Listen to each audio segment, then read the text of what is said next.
I can't freaking wait for you to dive into this interview. Amy Ledin is one of my dear friends, and you'll hear me totally mess up her name in the very beginning because we are not perfect. Have you ever had that time where like you've convinced yourself you're right about a word and then someone says, no, I think it's this other way. And then you can't remember which way you think it is, nor do you know which way it's right. And that is exactly what happened. My husband and I used to like go, no, I think it's like you say it like this. No, I think you say it like this. I said, well, I just heard her on a podcast and she said it like this. And when it came for me to interview her myself, she means so much to me. I was like so excited to like honor her and like edify her. I totally got it the way that I had been fighting to say and it wasn't. So just proof. And I love it in because it's like, here's the thing, y'all. It's not going to be perfection to being it till you see it. The thing that you want to have, the life you want to have, the relationship you want to have, the health you want to have, the goals that you want to have, the blanket you want to knit, it's going to have mistakes along the way. But that's where the journey is, and that's where the story is, and that's where you learn things about yourself and about things that like you just never even knew. So I had to share that with you because I like to be super, super honest with you. And so I would love to know, you'll have to hit me up on Instagram if you have ever totally biffed a dear friend's name in introduction, because well, you're not alone. And that's important that you know that. So I want you to check out the show notes and learn all about Amy Ledin. She is beyond a badass. She has her own podcast called F It. You are going to want to listen to it after this. She is a health coach and she is a survivor of so much, but a cancer survivor. And I know that for me, you know, I have not yet had to survive something like that. And so sometimes it's really easy to think that, oh, wow, I haven't had it so tough, so I really have no excuse. And the truth is that we all have our own obstacles and we all have more to come because we're on this planet forever long. And it's the mindset you have going through the obstacles that feel small and like maybe you shouldn't be whining about, that is practice for if you ever have those times where you need a lot more support from yourself. And Amy shares how she survived cancer and how she used her mindset to do that. And also how she uses it every single day in all that she does and what she teaches her kids. So I can't wait for you to dive into this. Be inspired by her. Please check her out on Instagram and on her podcast. Welcome to the Be It Till You See It podcast, where we talk about taking messy action, knowing that perfect is boring. I'm Lesley Logan, Pilates instructor and fitness business coach. I've trained thousands of people around the world, and the number one thing I see stopping people from achieving anything is self-doubt. My friends, action brings clarity, and it's the antidote to fear. Each week, my guests will bring bold, executable, intrinsic, and targeted steps that you can use to put yourself first and be it till you see it. It's a practice, not a perfect. Let's get started.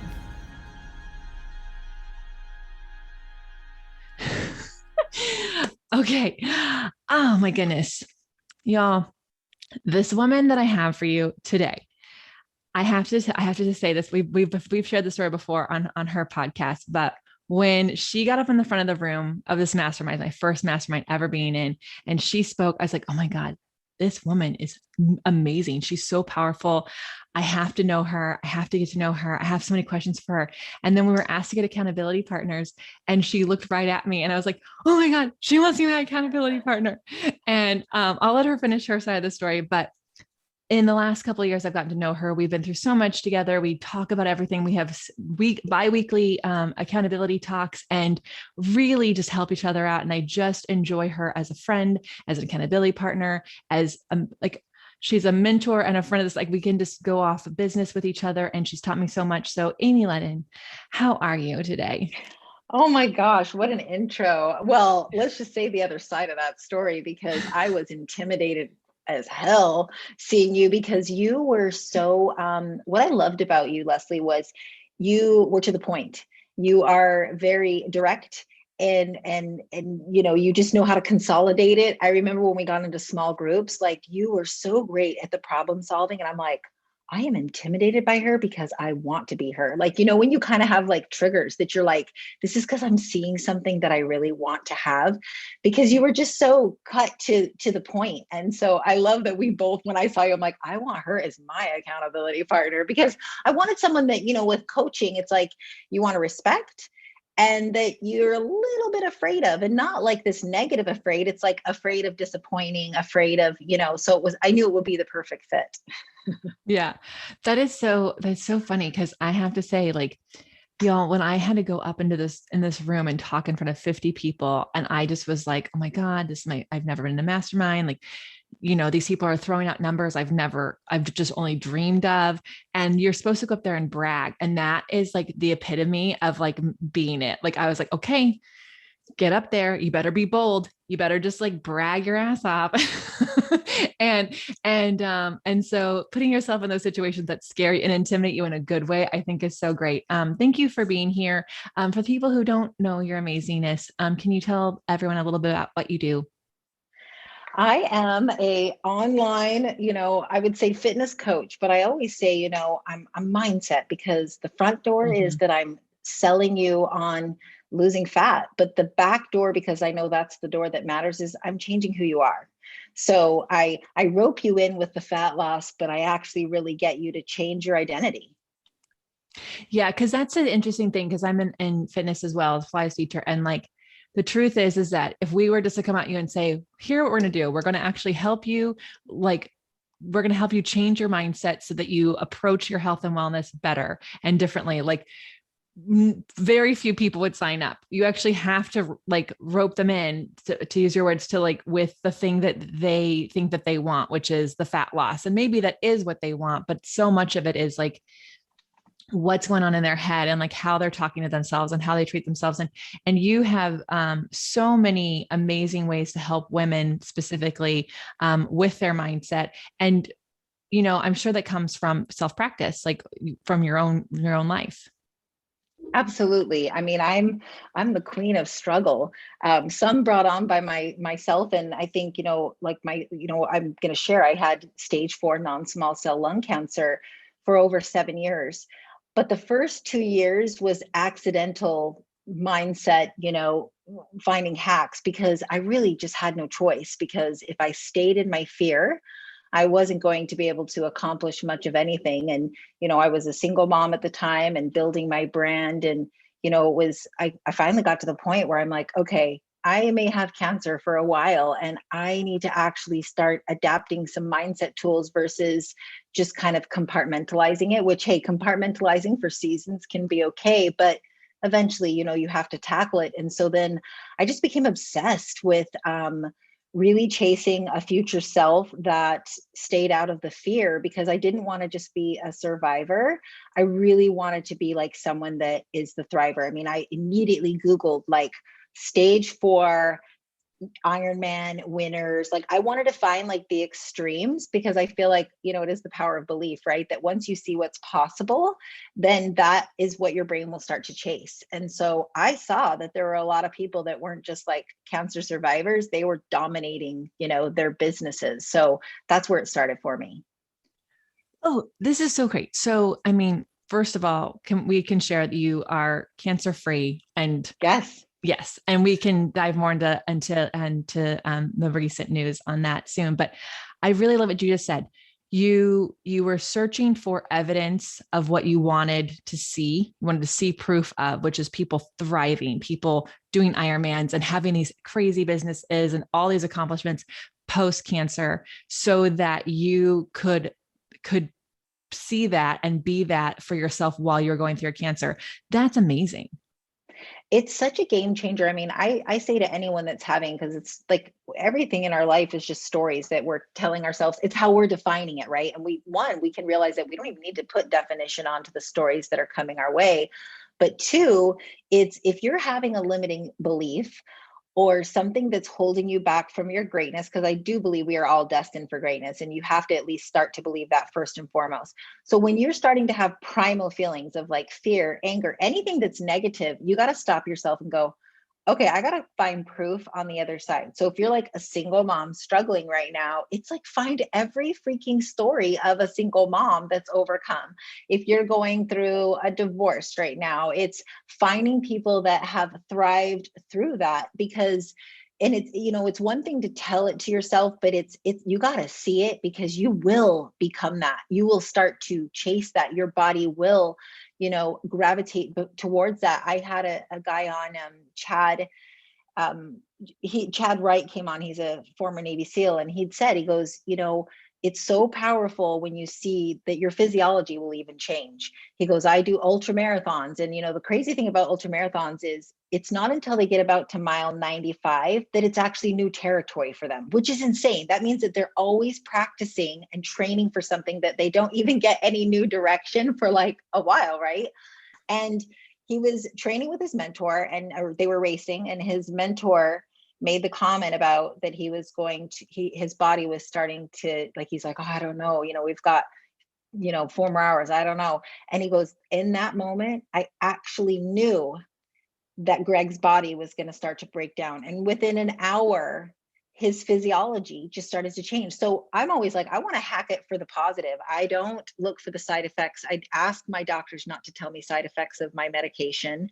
I don't like to hear that kind of stuff, because I ask myself, does it serve me to know? No, I'd rather actually go look for all these amazing stories, so that when I'm taking my medication, I'm not even thinking about that. And it really does make your, I mean, I'm not a unicorn. I always say to people, like, I'm not special. I've just learned to master the mindset in those ways that's helped me become the fighter. This I'm exactly. I used to be a marathon runner, and I ended up being a half marathon runner because it's way easier to stay in shape for half marathons. If you are thinking about being a runner, let me just say you can easily do a couple 6 mile runs and an 8 mile run, and like you're good, and in a week. So but it's true. Like if I remember I did this one marathon a couple of years in a row, and I had the same thought at the same mile, and at the same, and I could look at my times, and it's the same exact mile that I got the slowest mile of the entire race. And it's only not because I wasn't trained for it, not because I wasn't ready for it, but because I was like, oh, this is the hardest mile. This is the mile with the hill on it. And if I didn't know that there was a hill there, I probably wouldn't have even thought that. And then the next day I was like, well, this is where I have my slowest time. And like, again, I didn't actually set myself up with the mindset that I could do the thing. And so when I started doing other races, I would purposely not look at where the hills were, where the things were. I'm like, Yes. it's San Francisco. It's going to be hard. I just would go, I would just go without knowing what the race was, because I could just go, this is what I want to do. It's what I'm going to feel. This is what I want. And I had the best races of my life when I stopped like figuring out like where the hardest part was, or looking for the negative thing. I really like that you pointed that out, because we are also, you know, thoughts become facts, and they're not. And the problem is that like what you believe is what you perceive, right? So if you are like, oh, this divorce is going to be hard, or starting my own business is going to be hard, or changing my wellness routine is going to be hard, then you're only going to see all the things that make it hard. I love it, because you're like, look for the people that are doing the thing you want to do, because then you'll see that it's possible, and you can actually look for the evidence of that. So that's really, really awesome. Like when did you start doing this in life? Is this something that you've always done? Like someone teach you this? You know, well, I'd asked my mom that, because I'm like, I did a podcast once on like looking for the silver lining. And I do think it's something that, you know, I definitely was raised to, in every negative situation, stop and go, okay, but you got to find one good thing in the middle of the mud. Like there has to be something good in the middle of the mud, because again, then your brain does start to focus on those things. And I definitely think that I at least had a little bit of that armor to help me through my cancer. But you made a good point. It was literally just seeing it one day at a time. Because if you would have told me I had to fight this for 7 years, would I have necessarily showed up working as hard as I did? Maybe not. That's a really good point, because this is why you do have to just say it's one foot in front of the other, versus anticipating the hard points and just going, I can make it through today. Because everyone can make it through a day. I mean, I'm preaching this to myself today on this day, especially, Yeah. is that I can make it through today. I don't know what next week is going to necessarily look like, and I didn't know what it was going to look like, but I knew that I could get up and crush my business in isolation in that day. And just doing that day after day is what made the business continue to go, because I didn't look ahead at like what was going to be here next year. It was more like, yes, creating your future self. And I think that's super important in like designing a map for your future, because you do chase that. But in isolation of waking up every day, it's truly just saying, I can do it today. And it gets the deprivation mindset away, because you get a lot of that in fat loss, where I'll hear clients like, it's so hard. I'm like, yep, now it's going to be hard for you, because that's what you're telling yourself. And the more you Yeah. state those things to yourself, it just comes true for you. Yeah. There was a time when I'm still have things that I can't eat with my stomach, but I had 10 years of stomach issues. And in trying to figure out what I couldn't eat, you go through elimination diets and things like that. My body would look super one way in the morning. I thought I could be like a swimsuit model. I mean, the way I would wake up, and then I would go to bed looking like I was 9 months pregnant, and it was freaking crazy. It messes with your mind, but you have to go through and figuring out what you can and can't eat. It's a process. So it's hard. But when I would know what I could eat, and I hated going to restaurants because people will go, I would say, oh, can you take this off? Take this off. And the servers in LA are so used to every weird diet that comes through. They're like, whatever. Like, if you want to pay 2 times as much for this burger that you're only going to get the patty on, that's fine. Like, they don't care. But people would always go, oh my God, well, what can you eat? Like, when I tell them what I can't eat, they're like, oh, could you, like, that's just like, what else is there? And I'm like, well, if you go at it like that, it does sound like I can't eat a lot of things, but I just ordered a dinner at a restaurant. So I can't, Exactly. I just couldn't. Brad, when we were dating, I said, I would rather not eat when we go out, because it's almost easier for people to think that like I don't eat than for me to have to like challenge that I have plenty of food that I can eat, that I'm not limited, that I'm not, being deprived, like that. I can't be around that kind of mindset, because it's already hard, and I Yes. don't want to make it harder. And so I think that is, we do really set ourselves up for the success we can or can't have. And so I like that, looking for this, like something nice in the mud. Yeah, always, always. I mean, it becomes almost a game in that, I'll be like, all right, you could be, I remember John Maxwell saying like his flights had gotten canceled. And it was to like a big event. And it's an easy time to be like, oh my gosh, like I need to be, and he goes, well, it's an opportunity to talk to someone, like I now have a few extra minutes, like, and it may seem so small, but it is just like the power of gratitude that this just magnifies in your life, that I'm going to walk into the same exact grocery store that someone else walks into. I'm not going to see all the shit that they see and altercations or the yucky produce or whatever. I'm seeing everything amazing. I'm seeing the person complimenting another. And that's just, I mean, we have a filter on our brain, and, it's going to show that to you. Oh yeah. Yeah. I've definitely experienced that. When I moved to Las Vegas, most people were so excited, and I didn't really know what to expect, because I never lived here. I had not moved, and how long did I live in LA for? Like 13 years. I hadn't moved, Wow. in so long that I didn't remember what it's like to be new somewhere. And everyone's so excited. And then I got this like message from someone saying everything I would hate about Las Vegas, like everything that I would hate about it, like all the bad things that are happening in Las Vegas and all this stuff.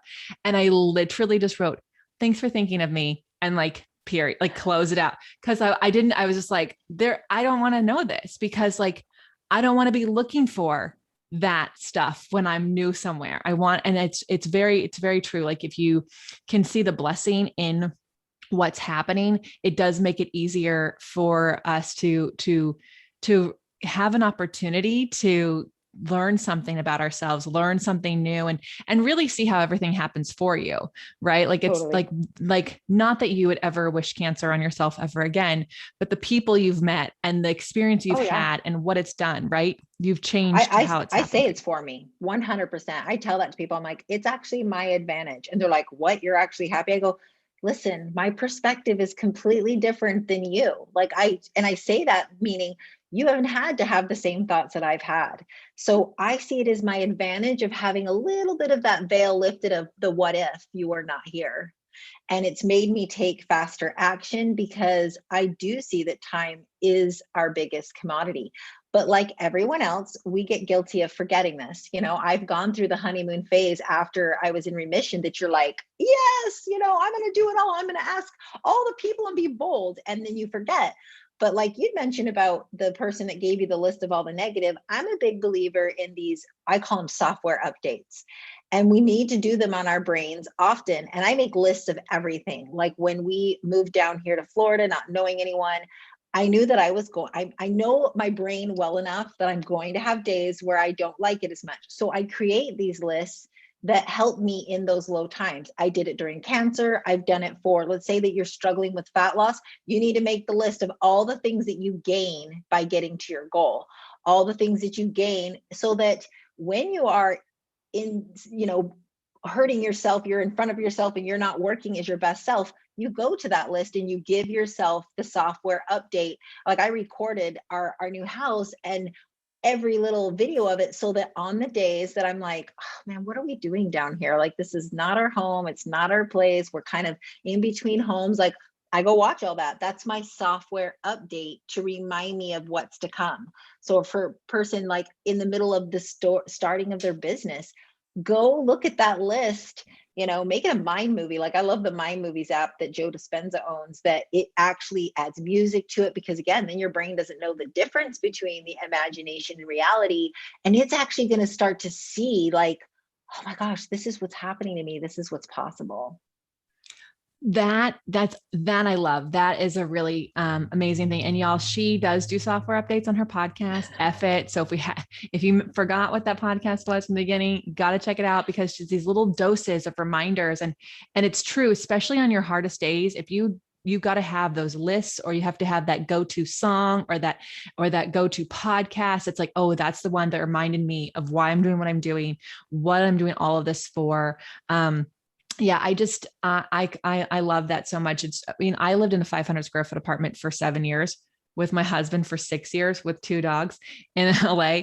And when I would be traveling, I would look at my goals. I had my big vision out whenever I came home, and I'm like, it's just really feeling small. And I'm like, well, this is why you're staying in a small place. Here's what we're doing. You're reinvesting everything. And like, because otherwise you just start to focus on the wrong things, and that takes you out of everything. But I do want to go back to that one day at a time.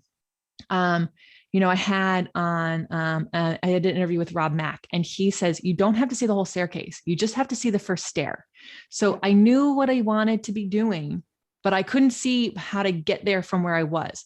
But I could see the next step, and the next step was moving. And so then I moved. And I think that is really important. I think sometimes we get stuck in having to know all the things. And you said it, like, if you knew that you were going to have cancer for 7 years, you probably wouldn't have done all the things in the beginning, because you're like, well, what difference do they make? I'm going to have this for 7 years. Exactly. I think it's an advantage not to. And then the key, like you said, is the taking the action. It's like when you go to a good coach or a good mastermind is usually going to say to you, what can you do before you leave here this weekend? Because those are signs to yourself that you're telling yourself you're doing things. You're telling yourself that you're believing in yourself, because a lot of us, it's just lip service, right? I mean, I hear it a lot in fat loss, like, oh yeah, I was just stressed. I'm going to get better at it. And I go, okay, well, what does that look like for you then? Let's map that out, because you are going to have a stressor again. And we need to already have some strategies, because then your brain will start to look for those strategies. But if you don't have anything there, it's going to just continue to chase the old path. So having that next step, hey, I don't know how I'm going to make $1 million, but I do know how I'm going to get the next 10, in my next launch or whatever.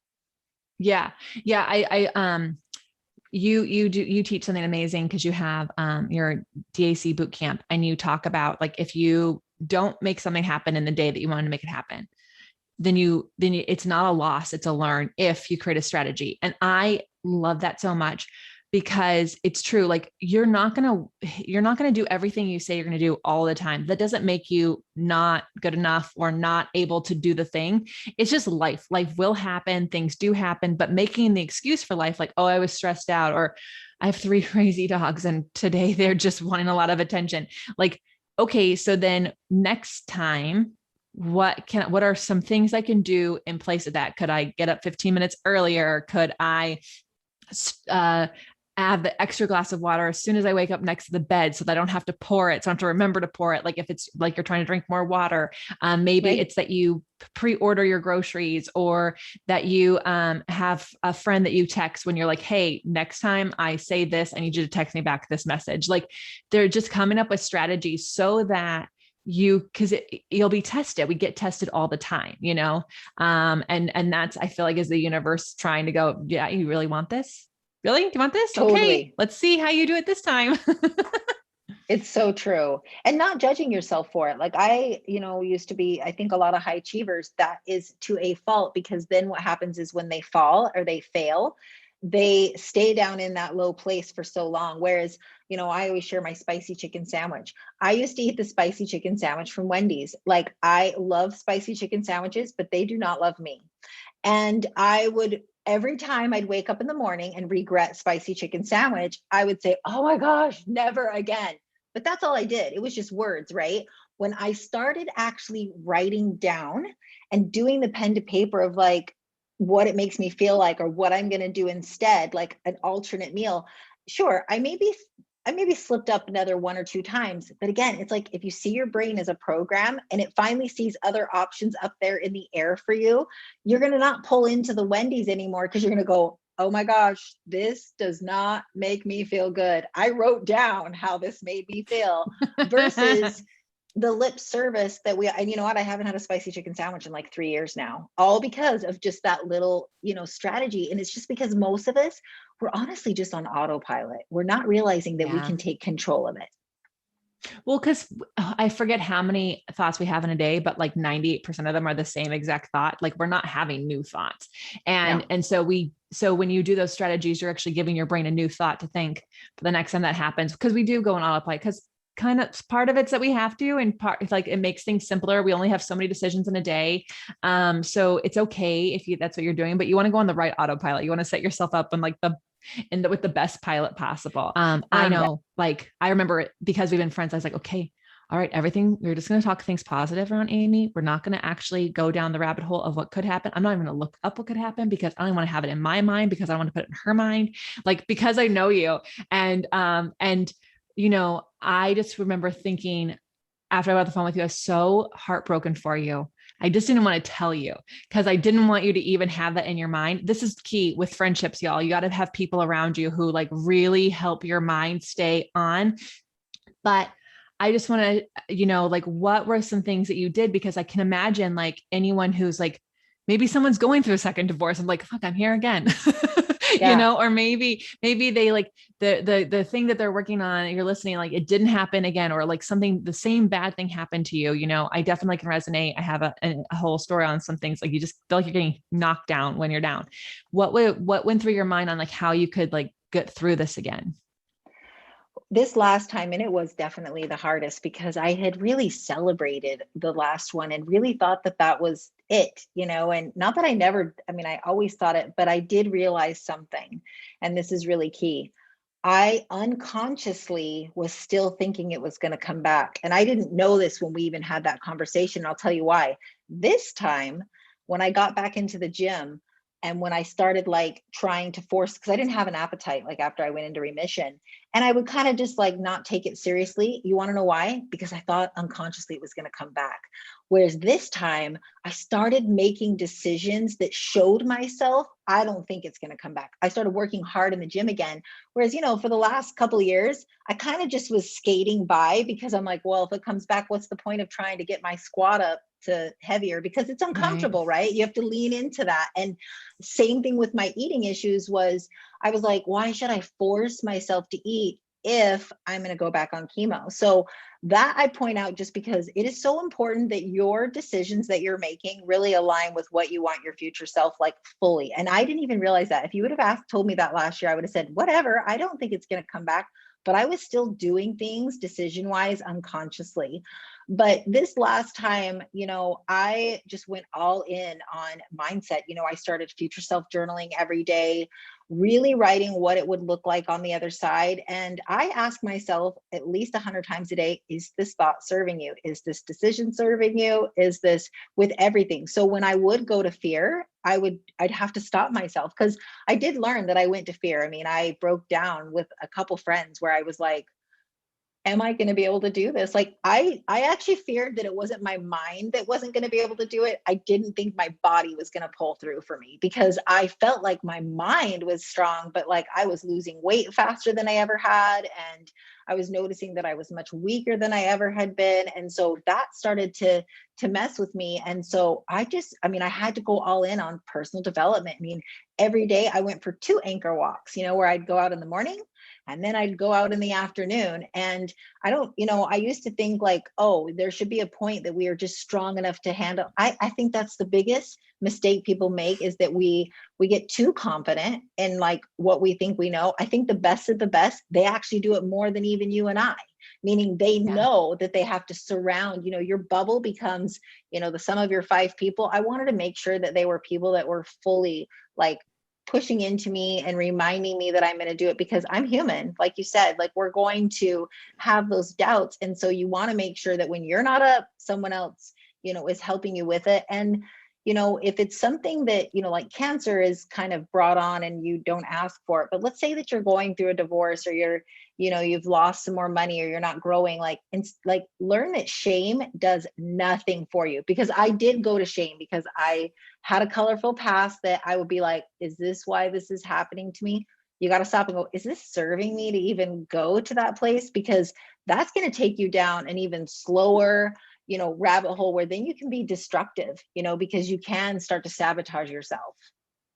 Well, and also like you will find evidence, as we've already discussed, to prove that you're correct. So you're just going to find all the evidence to show that you did this and you did this. And so this is why your cancer is back. And that doesn't serve you at all. Right.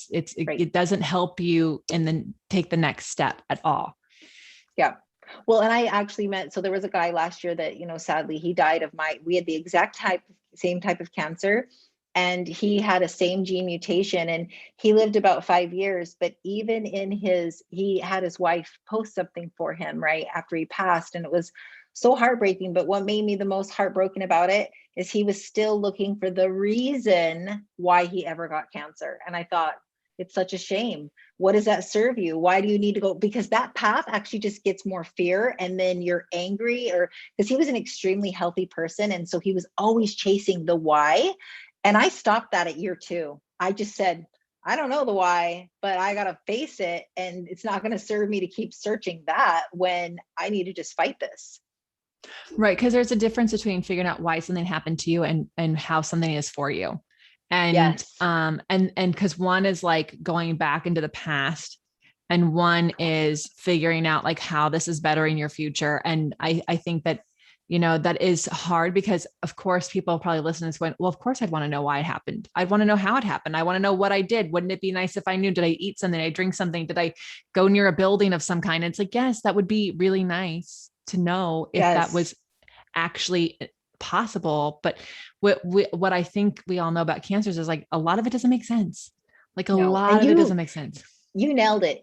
You can still ask the why, but rephrase it. How is this for me that's happening to me? Like what, like instead of like, why me? Like it's that victim mindset takes you into fear. Whereas you can still ask. And, I wanted to find out, because I knew that my cancer was a trauma type cancer, but it wasn't a poor me, why me? It was, okay, I want to know why this is happening for me, so that now I can arm myself. So same thing, if you're going through, like you said, your second divorce, or you've lost, something in your business, okay, what am I needing to learn from this? That's what my therapist used to always tell me, Amy, what are you learning in this moment from this? Yeah. Therapy is so funny, because I know. Cause like, also I feel like when you get smart enough and you're like, okay, I know what she's going to say. Like, I know what she's going to say. And it's like, yeah, but you need to hear it, because otherwise you would actually be solving this problem. Like you. Totally. So you, got news, recently, you're cancer free. free. Cancer free. It was crazy. I mean, honestly, it was, I came down here to the States from Canada to get ready for lung surgery. January 20th was supposed to be surgery. January 4th, I had scans. And then January 8th, they called me and said, you're not going to believe it. Like, we have no sign of, no evidence of active disease. You're not even going to need to have surgery. Like, it was incredible. It was, and I made sure right after that, I went right into truly believing that and showing myself that I believe it, and getting right into like, it's never going to come back. It's kind of like the person that loses the weight, get rid of the clothes, right? Because you're still telling yourself you might go back there if you keep them. So I went all in on trying to get my appetite back right away, and really just believing that it's not going to be. So it's been incredible. Oh, I mean, I knew I was so happy. And also what's been really awesome, y'all, to see, and you can, if you might not know Amy, but someone in your life who's like her, where you can see them taking the action and doing the things, and it's awe-inspiring, but it's also all possible, like what she's doing. Because even though she said she's not a unicorn, we're also special human beings. We're also unique, but she's right. Like, what she is doing with herself is something we all do on our day, no matter what we're going up against. Maybe you're not going up against cancer, but maybe you're, and I think that's also important. Like, someone sitting here listening might be like, well, I don't have cancer. It's just that I just hate my job. It's okay that your biggest problem is that you hate your job. Like, I used to think Yes. like, oh, my problem isn't big enough. Like, I didn't lose a family member, or I don't have cancer, or this didn't happen to me. That doesn't mean that the problem that you're in doesn't feel huge and big and all encompassing. And the reason I'm calling you out on that is because, not you, Amy, you, the listener, is that it's so important that you don't discount the problem you're in, because then you do not see yourself without that problem, and you don't take the steps to get to see how it's happening for you, and I think it's really, really important that we acknowledge the problems that we have, and we don't discount them because they're not big enough. Because your body doesn't see it any differently. Look at PTSD. They've learned that with PTSD. You don't need to be a soldier over in Afghanistan to have PTSD. You could have just had a neglective parent, because it's about the way that your body responds physiologically, right? And so I always say that to people, because they're like, oh, well, I don't have cancer like you. I'm like, it does not matter. Your problem is your problem. It's perspective. Yeah, it totally is. It's all in you. And we have to like shift our mindset around that. And that's a really huge thing. So I really, I mean, we'll have to have you back for so many reasons. I just love talking to you, and, and I love having excuses for us to talk to each other. So, Totally. but before I ask you one last question, I just want to make sure everyone knows how they can find you. You are, your Instagram handle is Amy Ledin. Is there an underscore in there? Yep. Amy _ Yes. Ledin. Yep. Yeah. Ledin. And what's so funny? Y'all, I have to tell you this. Brad and I go back and forth of whether it's Ledin or Ledin. We do it all the time. Like, I'm like, no. And we've changed positions, and Most people say Ledin. If you phonetically, you're going to look for Amy _ Ledin. It's so funny because we both love you so much. It's like, I think it's Ledin. I'm like, no, it's Ledin. And then I heard someone else introduce him, like, they introduced her as Ledin. He's like, okay. And then he's like, it's Ledin. I'm like, no. I love it. I love Too it. funny. Okay. So now no one can forget your name, and they're going to find you on Instagram, follow her, everything. DM her and let her know your takeaways. But, before I let you go, I think it's so important to have all this information. It's great and it's inspiring. And some people who are high achievers, I know you're already thinking, okay, I'm going to do this right now. I'm going to go with my strategy right now. But the reality is, it's like, life does happen. And how do we prioritize being it? And I see being it as like anything that's bold or executable, or figuring out what your intrinsic motivations are, targetable actions. But like, how do you prioritize that when life is happening? Like, it can feel like a whirlwind.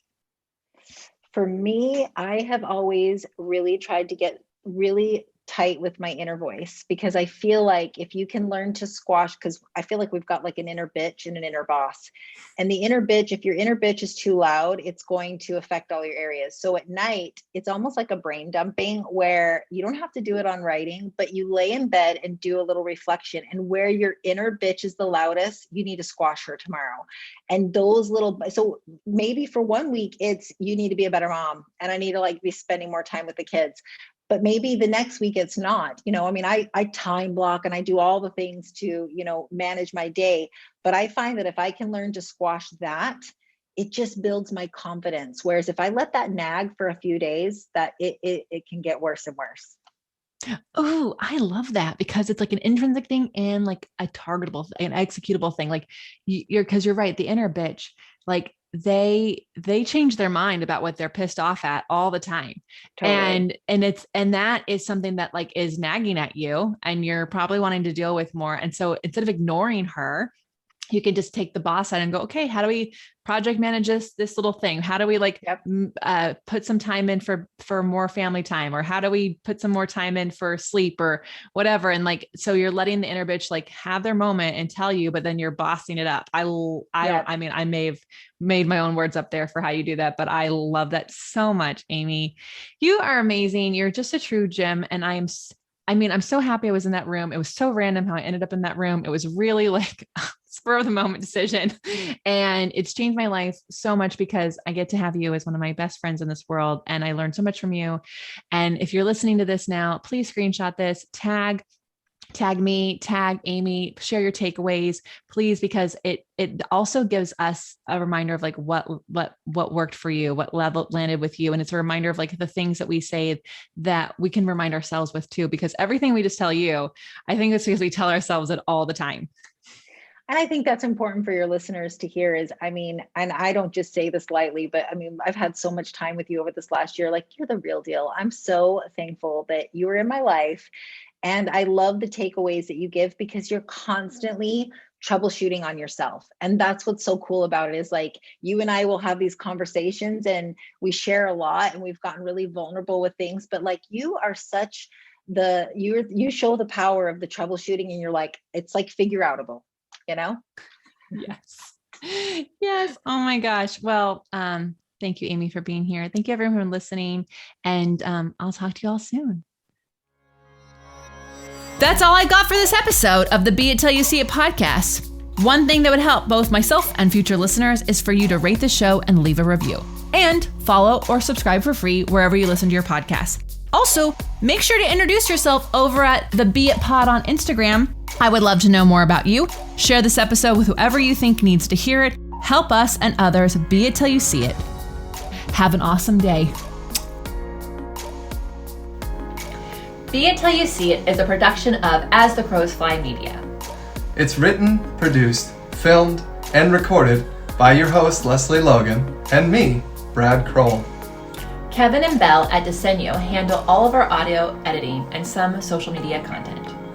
Our theme music is by Ali at Apex Production Music, and our branding by designer and artist Gianfranco Cioffi. Special thanks to our designer Jaira Mondal for creating all of our visuals, which you can't see because this is a podcast, and our digital producer Jay Pedroso for editing all the video each week so you can. And to Meredith Kroll for keeping us all on point and on time.